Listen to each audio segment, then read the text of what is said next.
السلام علیکم جی، game bat میں حافظ محمد عمران آپ کو خوش آمدید کہتا ہے۔ 1992 کی ورلڈ کپ کے فاتح ٹیم کے اہم رکن پاکستان کے test fast bowler Aqib Javed صاحب آج ہمارے ساتھ موجود ہیں۔ عاقب صاحب السلام علیکم۔ وہ آپ بہت زیادہ کھلے انداز میں تنقید کرتے ہیں پاکستان کرکٹ پر بھی، کرکٹ بورڈ پر بھی اور پاکستان کرکٹ ٹیم کی مینجمنٹ پر بھی۔ آپ کو اتنا غصہ کیوں آتا ہے سر؟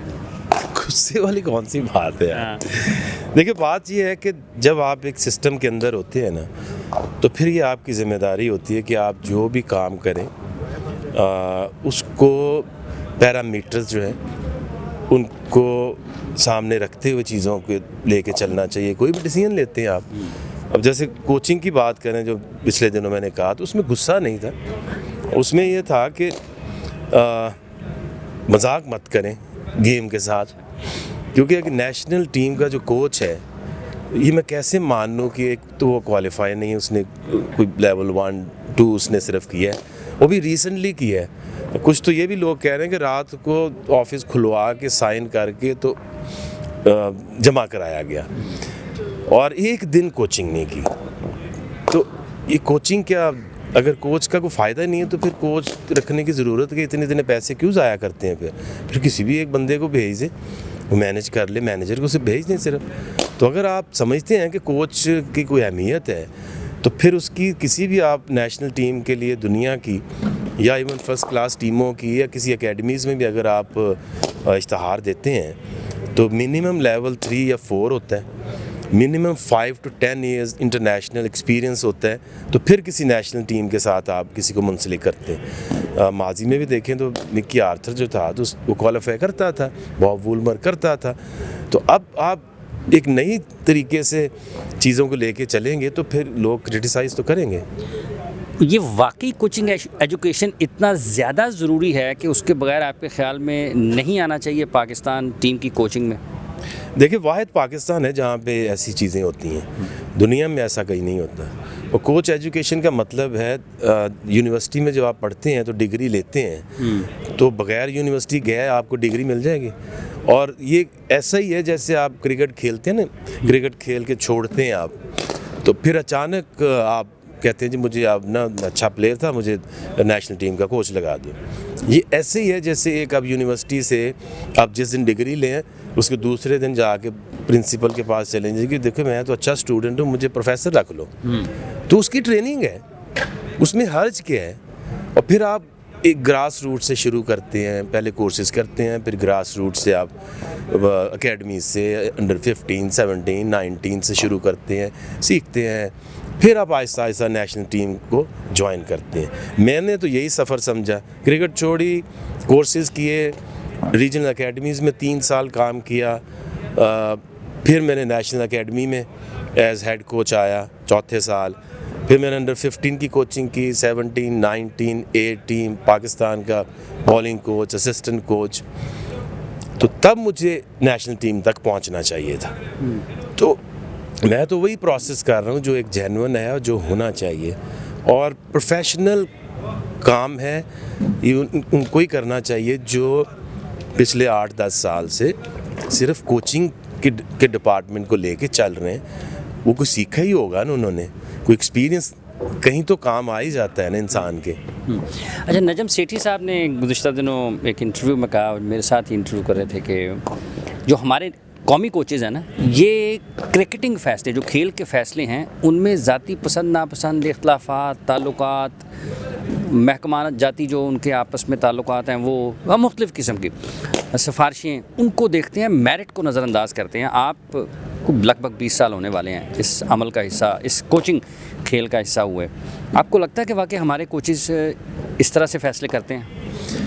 دیکھیے، ہم نے ابھی تک کیا یہ ہے کہ یا تو فورن کوچ، اور وہ کوالیفائی ہوتا ہے، فورن سے جاتے ہیں تو ایک کرکٹر کو کوچ بنا دیتے جو کہ کوچ ہے ہی نہیں، تو جب وہ کوچ نہیں ہوتا تو وہ غلطیاں کرتا ہے، تو کرٹیسائز کون ہوتے ہیں؟ پاکستانی کوچز۔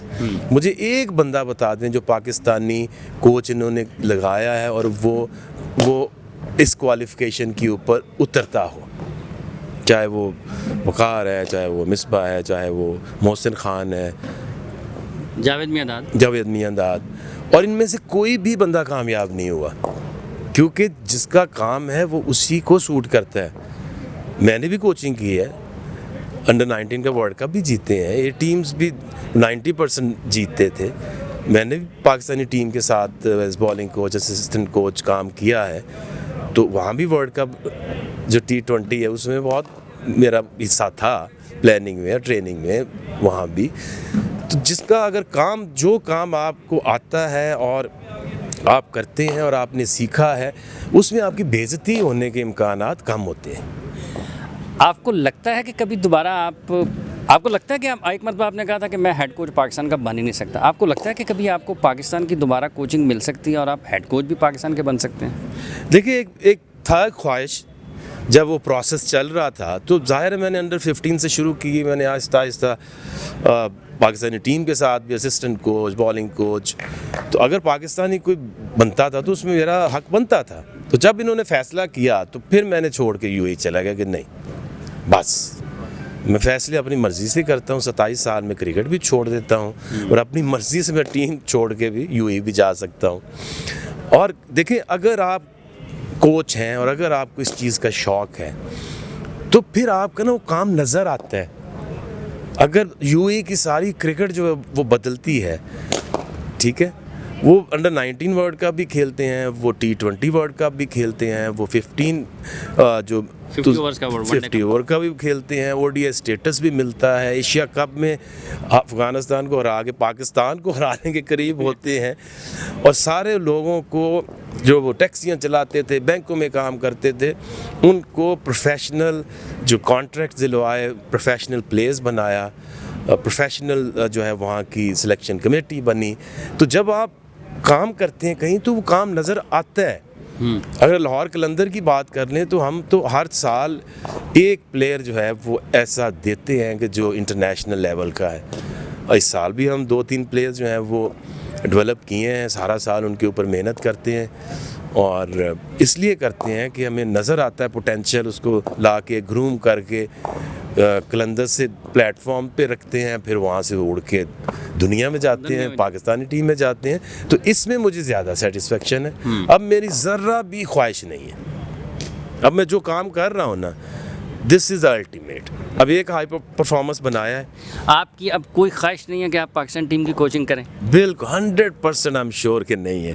میری خواہش اب یہ ہے کہ یہ ہائی پرفارمنس جو لاہور میں بنا ہے, ابھی اسلام آباد میں بنا رہے ہیں, کراچی میں بنا رہے ہیں, ہر ایک شہر کے اندر ایک ہائی پرفارمنس ہو, تاکہ بچوں کو ایک کمپلیٹ جو انوائرمنٹ ہے یا ایک پلان ہے وہ ملے, اور لوگ کرکٹ کی طرف آئیں اور اس کو سیکھیں, اور پاکستان کے جو بچے ہیں وہ بہتر کرکٹر بن سکیں.